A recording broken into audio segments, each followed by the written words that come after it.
여러분, 진짜 재밌는 얘기 하나 해드릴게요. 제가 가봤던 집 중에 가장 더러웠던 집도 가난한 사람 집이었고, 가장 깨끗했던 집도 가난한 사람 집이었어요. 부자들이 더럽게 산다는 이야기를 하려는 건 아닌데, 부자들의 방이 실제로 대체적으로 깔끔한 게 맞긴 해요.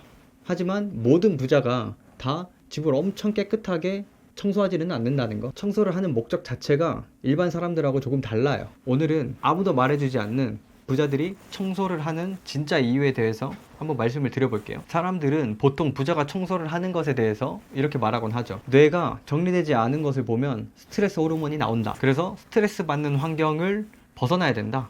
또는 작은 것부터 통제를 해야 된다. 그래야 내 주변에서 일어나는 일들도 내가 통제를 할 수가 있게 된다. 그리고 청소를 하면 몸을 움직이게 되는데, 뇌는 움직이면서 좋은 아이디어라든지 해결하지 못했던 어떤 문제라든지 이런 거를 떠올려낸다. 그래서 청소를 해야 한다. 이런 소리 너무 뻔하기도 하고 모두 다 알고 있는 소리잖아요. 제가 오늘은 모두가 놓치고 있는, 실제 100억대 부자들을 만나보고 깨달은 사실들, 부자가 말해주지 않는 청소를 하는 진짜 이유에 대해서 알려드릴게요. 부자들이 청소를 하는 이유 첫 번째, 범주화로 내용량 소모 줄이기. 이게 말이 너무 어렵나? 모르는 말 나왔다고 끌려가지 마시고 진짜 쉽게 설명해 드릴 테니까 좀만 더 봐보세요. 제가 경제인 모임을 한다고 했잖아요. 100억대 이상을 벌고 건물을 막 몇 채씩 가지고 계셔. 경제적 자유를 누리고 계시는 사업가분들의 집에 가서 차를 마시거나 그분들 집에 있는 정원에 나무를 심어드리러 갈 때가 있어요. 제 본업이 나무를 심고 뭐 가로수 같은 것도 심고 가꾸고 공원을 만드는 이런 일이에요. 아무튼 그 사업가 집에 가가지고 물어본 질문하고 일반 직장을 다니는 평범한 제 친구 집에 가서 물어본 질문하고 똑같은 질문을 했거든요. 그런데 부자하고 가난한 사람하고 완전 다른 대답을 하더라고요. 도대체 뭐라고 대답했을까요? 우선 평범하게 직장을 다니는 제 친구 집에 놀러가서 책이 바닥에 떨어져 있는 걸 보고, 이 책은 왜 여기 있어? 라고 물어보면 아무 이유가 없어요. 그냥 왜 여기 있지? 모르겠는데? 그리고 그 책을 집어가지고 그냥 책꽂이에 꽂아 넣습니다. 그리고 반면에 100억대 이상의 사업가 집에 놀러 갔을 때 거실 소파 위에 책이 한 권 올려져 있더라고요. 그래서 그 사업가분한테 물어봤어요. 이 책은 왜 여기다 두신 거예요? 그랬더니 뭐라고 하시냐면, 나는 거기서 책 읽는 게 집중이 잘 되더라. 그래서 지금 읽고 있는 책은 책꽂이에 꽂아두는 것보다 앉으면 바로 읽을 수 있게 거기 두는 게 훨씬 좋더라. 이런 말씀을 하시더라고요.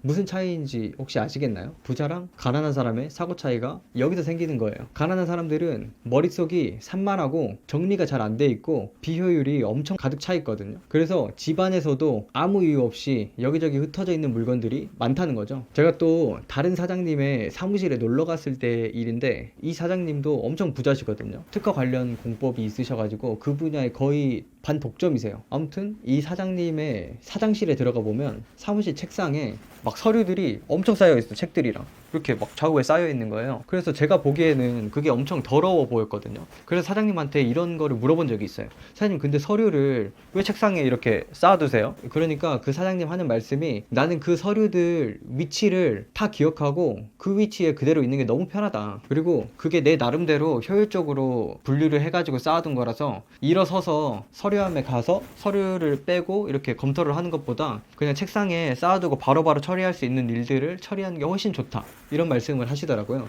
실제로 정리하는 데 라는 책에서도 범주화에 대한 이야기가 나와요. 여러분, 범주화에 대해서 한번 생각을 해보자고요. 양치질을 해야 되는데 세면대 갔는데 칫솔을 침대 옆에다가 둔 거야. 그리고 손을 씻으려고 하는데 세면대 옆에 비누가 있어야 되잖아요. 근데 침대 옆에다 비누를 둔 거야. 생각만 해도 엄청 멍청해 보이고 불편하죠. 상식적으로 생각해봐도 세면대 옆에 칫솔이 있고 비누가 있어야 되잖아. 대부분 사람들이 이렇게 너무 상식적이고 당연해 보이는 화장실 이런 데에서는 정리랑 분류를 엄청 잘해요. 그런데 집 방 같은 경우에 어떤 식으로 분류를 해야 더 효율적인지에 대해서 고민을 잘 안 해요. 사람 뇌가 생각하는 걸 정말 싫어하거든요. 범주화를 통해서 에너지 소모하는 거를 최소화하는 거예요. 무슨 소리인지 잘 이해가 안 가실 수도 있는데, 자, 여러분이 잠을 자다가 일어나가지고 갑자기 화장실에 가고 싶어. 그래서 화장실에 가는데 그냥 걸어가면 되잖아요. 근데 막 버피 테스트를 하면서 엎드렸다 점프하고 엎드렸다 점프하고 화장실 간다고 생각을 한번 해보세요. 이게 엄청 말도 안 되는 소리 같지만 사람의 뇌가 이렇게 생각을 하잖아요.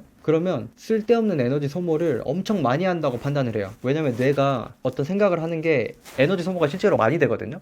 그래서 최대한 편하게 쓸데없이 버피 테스트를 안 하려고 뭔가를 계속 범주화를 하고 분류를 하는 거예요. 그런데 가난한 사람들은 뇌를 효율적으로 사용하는 방법을 모르기 때문에 뇌한테 계속 버피 테스트를 시키는 거예요. 그럼 어떻게 되겠어요? 뇌가 아주 빨리 지쳐버리고 스트레스를 많이 받고 쓸데없는 거에 에너지를 계속 쓰겠죠. 반면에 부자들은 범주화를 통해서 삶을 최적화를 시켜버리니까 생각을 하고 고민을 해서 풀어야 하는 문제들만 효율적으로 내용량을 사용할 수가 있는 거예요. 그러니까 한마디로 말하자면 휴지가 필요한 곳에 휴지를 잘 정리해두고 칫솔이 필요한 곳에 칫솔을 잘 둔다는 말이죠. 제가 부자들한테 책이 왜 여기 있냐, 왜 책상에 서류 같은 걸 쌓아놨느냐 이런 거 물어봤잖아요. 근데 결벽증 환자가 봤을 때는 이거 진짜 기겁할 거예요. 그래서 치우고 싶어질 거야. 그런데 굳이 부자들이 결벽증 환자처럼 깔끔하게 치우지 않는 이유는 그렇게까지 할 필요가 없는 거고, 부자들이 청소를 하는 이유는 그냥 삶을 좀 더 효율적이게 살기 위한 범주화 스킬 때문이라는 말이죠. 그분들은 다른 사람들이 보기에 약간 더러워 보일 수도 있지만 본인들의 뇌, 본인들의 기준에서는 그게 집중이 엄청 잘 되는 환경이고 범주화가 잘 되어 있어서 쓸데없이 이것저것 생각하거나 이러는 상태가 아니라는 거예요. 그러니까 최적화가 된 상태라는 거죠. 그러니까 제가 아는 사장님들은 회사에서든 집에서든 청소하는 아주머니들을 고용해서 쓰는데 이분들한테 이렇게 말을 해요. 물건의 배치는 바꾸지 말고 구석에 있는 먼지를 좀 닦아주시고 물때 닦아주시고 거울 깨끗하게 닦아주시고 이런 엄청 사소한 일들 있잖아요. 그런 일들에만 청소 아주머니를 쓰는 경우가 많다는 거죠. 이렇게 하면 본인의 삶에 최적화시킨 어떤 범주화를 깨트리지 않고 청소를 하는 시간도 아껴가지고 훨씬 더 효율적이게 집중할 수 있는 일에 내용량을 집중할 수가 있으니까요. 부자가 청소를 하는 이유 두 번째, 점화 효과를 피하기 위해서. 이것도 너무 어려우니까 쉽게 설명해 드릴게요. 아마 이런 적 한 번쯤은 있었을 거예요. 여러분들이 책상에 책을 읽으려고 앉았어, 아니면 어떤 일을 하려고 앉았어. 그런데 갑자기 눈앞에 막 귀이개가 보이는 거야. 그 귀이개를 보니까 막 귀가 간지러운 것 같아. 그래서 귀가 갑자기 간지럽네. 그러면서 귀를 막 파요. 귀를 파다 보니까 뭐야, 앞에 또 손톱깎이가 있네. 근데 손톱깎이를 보고 나니까 지금 내 손톱이 어떠지? 왜 이러고 보고 있어. 그럼 이 손톱이 뭐야, 손톱이 길었네? 잘라야겠다, 이런 생각을 또 하는 거예요. 손톱 깎고 나서 뭐 손톱이 또 여기저기 튀겠죠. 그러면은 뭐야, 책상에 또 물티슈가 있네. 물티슈가 보이니까 손톱이랑 뭐 닦아야겠다 해가지고 막 닦고 있는데 뭐야, 책상에 또 먼지가 있네. 책상에 또 먼지가 있으면 책상을 닦아요. 책상 닦다 보면 모니터 위에 또 먼지 있고 모니터도 닦고, 그래서 책상 괜히 또 정리하고 이렇게 하잖아요. 솔직히 이런 적 다 있으시죠? 또 다른 예로 어떤 게 있을까? 메모를 하려고 핸드폰을 켰어. 갑자기 뭐 생각나가지고 메모를 해야 되는데 근데 내가 좋아하는 여자애한테 카톡이 와 있어요. 그러면 카톡을 확인하고 답장을 했어. 그러고 나면 내가 뭐 하려고 핸드폰 켰지? 이런 경우 있으시잖아요. 제가 무슨 말 하려고 하는지 감 잡히셨나요? 우리가 이렇게 무언가를 눈으로 봐버리면 그거에 대해서 뇌가 관련된 모든 것들을 판단하려고 하거든요.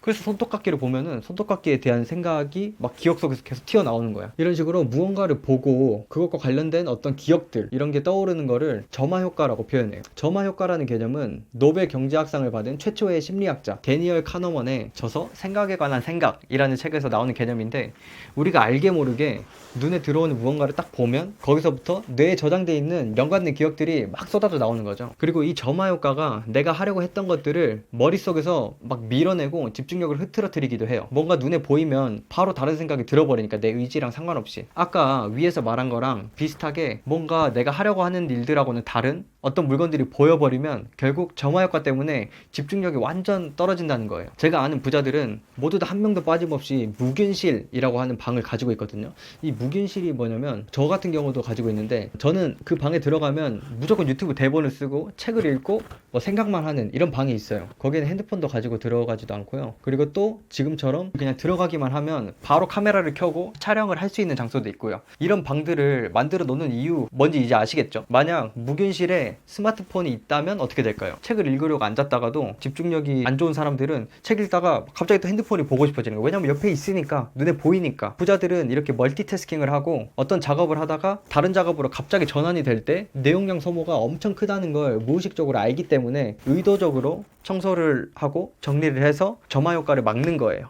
여러분들도 책을 읽는 뭐 일을 하는 어떤 공간이 있다면 그 공간을 최대한 무균실로 한번 만들어 보세요. 그러면 집중력이 깨지지 않으면서 책을 읽는 행위 자체에 엄청 몰입을 하게 되고, 무언가 몰입을 계속 하다 보면 게임보다 훨씬 재밌는 느낌을, 이렇게 약간 마약한 것 같은 느낌을 책을 읽으면서 받을 수가 있거든요. 이게 다 도파민 보상으로 이루어지는 건데, 몰입하고 관련된 영상을 보고 싶다면 이 영상을 보시면 됩니다. 부자가 청소를 하는 이유 세 번째, 미해결 과제를 해결해버리고 내용량 소모를 방지하기 위해서. 이것도 좀 어려울 수도 있는데 똑똑하신 분들은 무슨 말 하려는지 아실 거예요. 진짜 쉽게 설명해 드릴게요. 아마 이런 경험 다들 한 번쯤 해보셨을 거예요. 학교에 제출할 과제가 있거나 직장에서 뭔가 해야 될 일이 있는데 친구들을 만나서 술을 먹고 게임을 해버렸어. 그러면 해야 될 일들이 계속 생각나면서 하루 종일 마음이 불편하죠. 이런 일들을 미해결 과제라고 말하거든요. 이런 미해결 과제를 또 뇌한테 버피 테스트 시키는 거하고 똑같습니다. 만약 눈앞에 있는 것들이 오늘따라 너무 더러워 보이는 거야. 그런데 이걸 정리를 안 하고 다른 일을 하려고 해버리잖아요. 그러면은 그게 눈에 보이는 순간 해야겠다라는 이 숙제를 내가 계속 하려고 해요. 그래서 일을 하려고 했지만 이게 집중이 안 된다는 거죠. 미해결 과제가 꼭 나쁜 건 아닌데 우리가 이걸 이용해서 어떤 문제를 해결하거나 더 좋은 아이디어를 만들어낼 수도 있지만, 만약 청소를 하는 게 미해결 과제로 남아버리면 이 청소라는 과제를 빨리 해결해버리고 집중할 수 있는 일에만 몰입을 해버리는 게 훨씬 더 내용량을 효율적으로 관리하는 데 좋겠죠. 자, 마지막으로 마치면서 정리 한번 해볼게요. 첫 번째, 부자들이 청소를 하는 이유는 범주화를 통해서 내용량 소모를 줄이기 위해서다. 우리 뇌는 에너지 쓰는 거를 너무 싫어하기 때문에 범주화를 통해서 에너지 소모를 줄이려고 한다. 그래서 부자들은 막 결벽증처럼 먼지가 하나도 없게 청소를 하는 그런 청소의 목적보다는 범주화를 통해서 본인의 삶을 최적화하기 위한 목적이 있다. 그리고 두 번째, 점화 효과를 막기 위해서. 우리가 어떤 사물을 봐버리면은 그 사물과 관련된 기억들이 끊임없이 쏟아져 나오는데, 뭔가에 집중을 하려고 앉았는데 아예 상관이 없는 물건들이 있어버리면 점화 효과 때문에 멀티태스킹이 돼버리고 집중력이 깨져버리기 때문에 청소를 한다. 마지막 세 번째, 미해결 과제 해결을 통한 내용량 소모 방지. 미해결 과제가 어떤 문제를 해결하고 아이디어를 얻는데 도움이 되기도 하지만 눈앞에 더러워 보이는 것을 해결하지 않고 뭔가에 집중하려고 하면 뇌는 그 더러워 보이는 게 해결될 때까지 지속적으로 에너지를 소모한다. 이 또한 뇌한테 버피 테스트를 시키는 거하고 똑같다. 오늘 영상도 엄청 좋았죠. 다들 방 청소를 하면 뭐 부자가 된다더라, 부자들의 좋은 습관이다, 이런 식으로만 청소에 대해서 알고 있었을 건데, 오늘 영상이 여러분 인생에 큰 도움이 됐으면 좋겠어요. 참고로 제 친구 중에 월 한 700-800 정도 버는 친구가 있거든요. 이 친구가 방이 진짜 더러워요. 자기 나름대로 청소를 하는데 시력이 너무 안 좋아가지고 다른 사람들이 보기에는 더러운 거야. 근데 그 친구 눈에는 엄청 깨끗해 보인대요. 제가 가면 엄청 청소를 하고 싶은데, 이 얘기를 왜 하냐면 결벽증처럼 청소를 하는 게 그렇게 부자를 만들어주는 습관은 아니라는 거죠. 거슬리는 게 점화 효과랑 미해결 과제가 돼버리니까 청소를 하는 게 좋긴 하겠지만 그렇게 거슬리지 않다면 뭐 괜찮다, 이 말입니다. 너무 과하게 청소를 하는 게 오히려 시간을 뺏기는 내용량 소모가 될 수도 있다. 각자 깨끗하게 느끼는 정도의 차이가 있으니까 오늘 알려드린 원리 안에서 각자의 기준에 맞게 청소를 하고 살면 될 것 같습니다. 끝까지 봐주셔서 감사합니다. 오늘 이만 영상 마치겠습니다.